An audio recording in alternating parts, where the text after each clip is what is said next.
बेटा आज नया लेसन पढ़ेंगे आप वर्क पावर एंड एनर्जी यानी कार्य सामर्थ्य और ऊर्जा।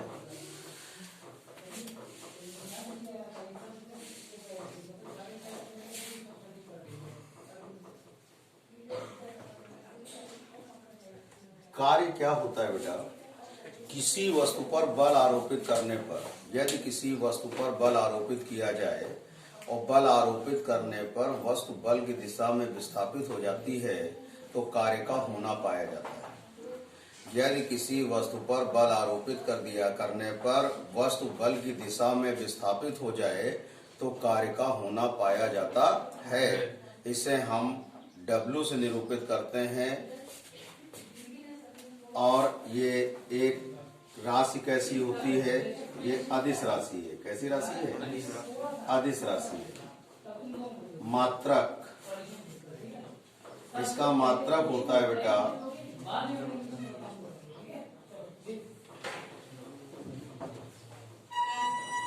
MKS सिस्टम में इसका मात्रक होता है जूल या किलोग्राम मीटर स्क्वायर पर सेकेंड स्क्वायर।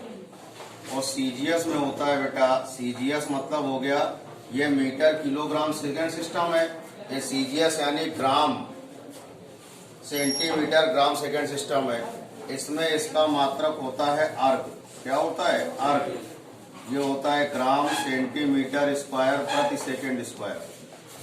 दोनों में रिलेशन होता है 1 जूल बराबर होता है बेटा 10 की घात 7 अर्ग। इसका विमीय सूत्र होता है ml स्क्वायर t की पावर -2। एक बार फिर समझेंगे, यदि किसी वस्तु पर बल आरोपित किया जाता है और पिंड बल की दिशा में क्या होता है? विस्थापित हो जाता है तो कार्य का क्या है? होना पाया जाता है। इसे W से निरूपित करते हैं। ये अदिश राशि है। इसके मात्रक MKS सिस्टम में होता है जूल या किलोग्राम मीटर स्क्वायर पर सेकेंड स्क्वायर। CGS यानी ग्राम सेंटीमीटर सेकेंड सिस्टम में होता है अर्ग ग्राम सेंटीमीटर स्क्वायर पर सेकेंड स्क्वायर। जूल और अर्ग में संबंध होता है 1 जूल बराबर 10 की घात 7 अर्ग होता है। विमीय सूत्र होता है ml स्क्वायर t की पावर -2 होता है। और कुछ बातें हैं, ऊर्जा का एक मात्रक होता है, ध्यान दीजिएगा, यानी कार्य का ही 1 किलोवाट घंटा इक्वल होता है 3.6 इंटू 10⁻⁶ जूल। एक इलेक्ट्रॉन वोल्ट इक्वल होता है 1.6 इंटू 10⁻⁻19 जूल। एक मेगा इलेक्ट्रॉन वोल्ट बराबर होता है 1.6 इंटू 10⁻13 जूल। और कार्य बराबर होता है बल गुणे विस्थापन। क्या होता है? बल गुणे विस्थापन। तो ये था बेटा आपका कार्य। ठीक है। अब देखिए बेटा, कार्य की दो स्थितियां हैं। पहली स्थिति जब बल और विस्थापन एक ही दिशा में हो। जब बल और विस्थापन क्या हो? एक ही दिशा में हो।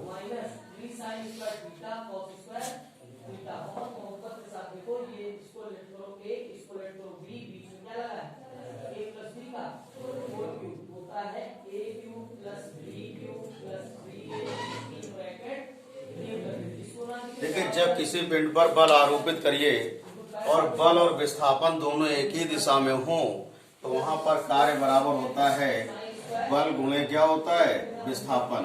बल गुणे क्या होता है? विस्थापन। या W बराबर F इंटू S लिख सकते हैं। बात समझ में आ गई? ओके। सेकंड, जब बल किसी कोण पर लग रहा हो, बल और विस्थापन एक दूसरे से इंक्लाइंड हो, यानी बल और विस्थापन के बीच क्या बनना हो?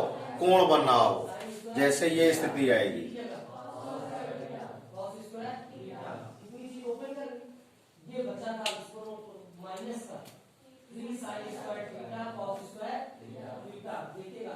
पावर के ऊपर पावर का मल्टीप्लाई। ठीक है ना? पावर के ऊपर पावर का 2 3 साइन की power 60 cos to the power. अब देखिएगा, बल इस पर लगा रहे हैं, इस एंगल पर ये बल लग रहा है। कहाँ लग रहा है? बल ये लग रहा है एंगल पर। विस्थापन की दिशा ये है बेटा, और बल लग रहा है थीटा एंगल पर। कितने एंगल पर लग रहा है? थीटा एंगल पर। यानी बल और विस्थापन एक दूसरे से थीटा कोण पर क्या इंक्लाइंड है। और जब कोई सदिश राशि किसी कोण पर कार्य करती है तो उसके दो घटक होते हैं बेटा। एक क्षैतिज घटक होता है, दूसरा क्या होता है? ऊर्ध्व घटक होता है। क्षैतिज घटक का मतलब कॉस थीटा, ऊर्ध्व घटक का मतलब साइन थीटा। जिसके साथ में कोण बनता है उसके साथ क्या होता है? क्षैतिज घटक। बेटा ये इसके साथ कोण बना रहा है तो ये हो गया एफ कॉस थीटा, और ये जो कोण नहीं बना रहा है इसके साथ क्या होगा? F sine theta. अब ये विस्थापन क्या हो रहा है? क्षैतिज दिशा में हो रहा है ना। कहाँ हो रहा है? तो बल कौन सा लेंगे? कौन सा घटक लेंगे? क्षैतिज घटक लेंगे ना। अगर ट्रेन का टिकट लो, ट्रेन में बैठोगे, जहाज के लोग जहाज में बैठोगे। बात समझे कि नहीं? तो तुम्हें क्या कहता है? यहाँ पर हॉरिजॉन्टल मोशन हो रहा है, यानी कि क्षैतिज गति हो रही है, तो बल का कौन सा घटक लेंगे? क्षैतिज घटक लेंगे। तो कार्य बराबर क्या आएगा? बल का क्षैतिज घटक यानी एफ कॉस थीटा इंटू विस्थापन, इसको लिखेंगे W बराबर एफ एस कॉस थीटा। आपने फार्मूला पढ़ा है, A डॉट बी वेक्टर में होता है A डॉट बी बराबर ए बी कॉस थीटा। तो इसी फार्मूले का प्रयोग करके यहां लिख सकते हैं F डॉट S। क्या लिख सकते हैं? F dot S। तो ये था कार्य जब दो स्थितियों में है, यानी जब बल और विस्थापन एक ही दिशा में है, और बल भाई किसी को आप धक्का दे रहे हैं इस तरीके से तो दिशा में हो गया, और किसी इसको आप खींच रहे हैं, क्या कर रहे हैं? खींच रहे हैं, तो एंगल बनेगा। तो जब एंगल बनेगा तो उसके बल के दो घटक हो जाएंगे, एक क्षैतिज घटक, एक क्या होगा? ऊर्ध्व घटक। तो क्षैतिज दिशा में चल रहे हैं तो बल का कौन सा घटक लेंगे हम? क्षैतिज घटक लेंगे। तो उसके लिए जब किसी एंगल पर बल और विस्थापन दोनों एक दूसरे किसी कोण पर झुके हों, यानी इंक्लाइंड हो, तो वहां पर क्या करते हैं? W बराबर होता है बल का क्षैतिज घटक गुणे विस्थापन F S cos theta. A dot B बराबर होता है ए बी कॉस थीटा। तो यहां से ए बी कॉस थीटा को A डॉट बी लिख सकते हैं, यानी एफ एस कॉस थीटा को F डॉट एस लिख सकते हैं। बात समझ में आ गई? कार्य की प्रकृति अभी डालिएगा। कार्य की प्रकृति इसको 8 बजे निकलना, इसको 8:05 पे निकलना। 8:20 पे जाओगे, ठीक है। 8:05 में तुम बोलोगे तो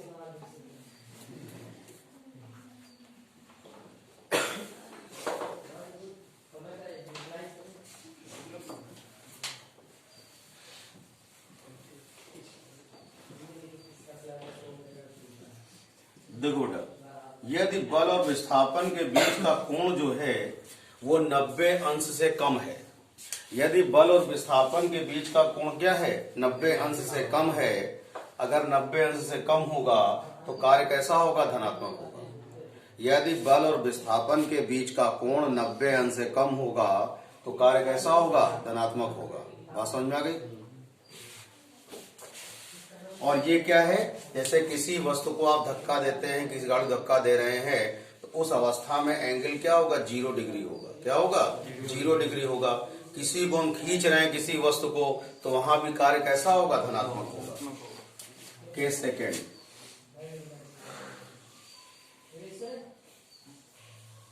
पांच सवाल हो गए एक तरीके से ना, आंसर सही आने का। यदि थीटा इज ग्रेटर देन 90 है, यदि कोण का मान 90 अंश से अधिक है, तो वहां पर कार्य कैसा होगा? ऋणात्मक होगा। W बराबर -W होगा। यदि बल और विस्थापन के बीच का कोण जो है वो 90 अंश से ज्यादा है तो कार्य कैसा होगा? ऋणात्मक होगा। जैसे आप किसी भी पिंड को खींच रहे हैं इस तरीके से, ये पिंड है, ये इसका विस्थापन है, और ये इसका घर्षण बल है। क्या है? घर्षण बल है। तो यहाँ पर बल और विस्थापन के बीच कोण कितना बनना है? कितना बनना है 180 अंश, कितना बनना है। तो यहाँ पर कार्य कैसा होगा, ऋणात्मक है। जब किसी पिंड को रुच तल पर यानी कि रुच तल यानी खुदरे तल पर हम खींचते हैं तो वहां पर क्या होता है, कार्य कैसा होता है, ऋणात्मक होता है। कैसा होता है, ऋणात्मक होता है। जब विस्थापन दिशा ये है, घर्षण बल की दिशा ये होती है, तो यहाँ पे कार्य कैसा होता है, ऋणात्मक होता है। केस थर्ड,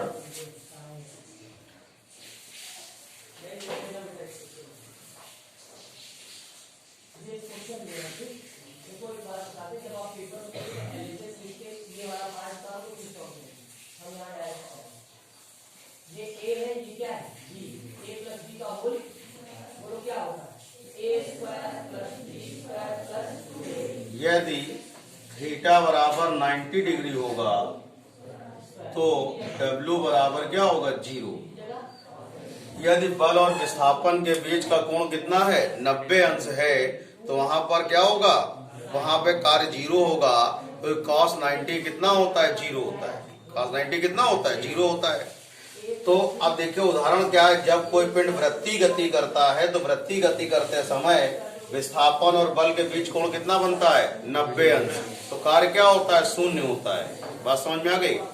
तो यहाँ पर जब कोण का मान 90 अंश होगा तो कार्य कैसा होगा, 0 होगा। Theta is less than 90 degree, theta is less than 90 degree है तो कार्य धनात्मक, theta is greater than 90 degree है कार्य ऋणात्मक, और थीटा अगर 90 है तो कार्य क्या होगा, 0 होगा। बस समझ में आ गई। तो यह है कार्य की प्रकृति। तो 3 बातें ध्यान रखेंगे, थीटा का मान 90 से कम है तो कार्य धनात्मक, थीटा का मान 90 से ज्यादा है तो कार्य ऋणात्मक, थीटा का मान 90 है तो कार्य क्या होगा, 0 होगा। कितनी बात समझ में आ गई। देखिए बेटा, इसका एग्जांपल देखिएगा। एक पिंड पर 10 न्यूटन का बल लगाकर और बल और विस्थापन के बीच का कोण कितना है, 45 अंश है, उसे 2 मीटर तक विस्थापित किया जाता है। तो किया गया कार्य बताना है।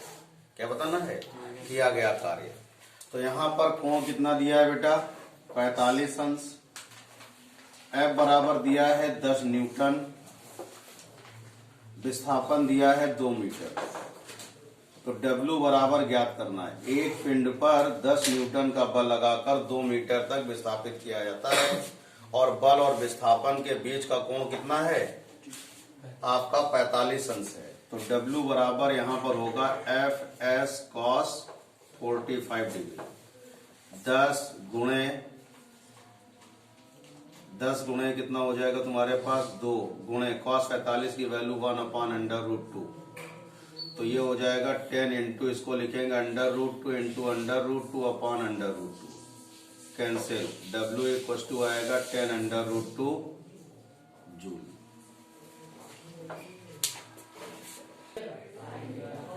देखिए अब आप देखेंगे क्या कहते हैं, पर अभी तक बताया था नियत बल द्वारा किया गया कार्य, अब बता रहे हैं परिवर्तित बल द्वारा किया गया कार्य। यानी बल जब होता है फंक्शन x पर डिपेंड करता है, x के विस्थापन के अनुसार बल बदलता है। तो बल और विस्थापन के मध्य खींचा गया जो वक्र है, इसके द्वारा घेरा गया ये पूरा जो क्षेत्रफल है, ये किस पर निर्भर करता है, इसके द्वारा घेरा गया क्षेत्रफल कार्य को निरूपित करता है। किसको करता है, कार्य को निरूपित करता है। तो इसको हम क्या करते हैं, विभिन्न भागों में क्या करते हैं, डिवाइड कर लेते हैं छोटे छोटे भागों में। इसको छोटे छोटे भागों में क्या करते हैं, आप डिवाइड कर लेते हैं।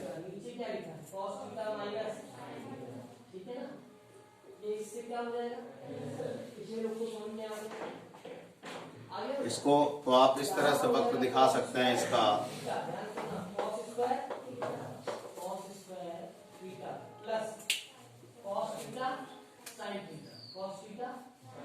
क्या हो जाएगा, साइन स्क्वायर, इनको एक साथ sine square theta plus cos square theta plus अपना चाहे 2 into 4 को तब भी ये आए 4 into 2 तब भी चाहे cos theta into sine theta और साइन थीटा into दोनों बातें क्या होती है, सेम होती है। तो इसको तुम लिख लो sine theta into cos theta.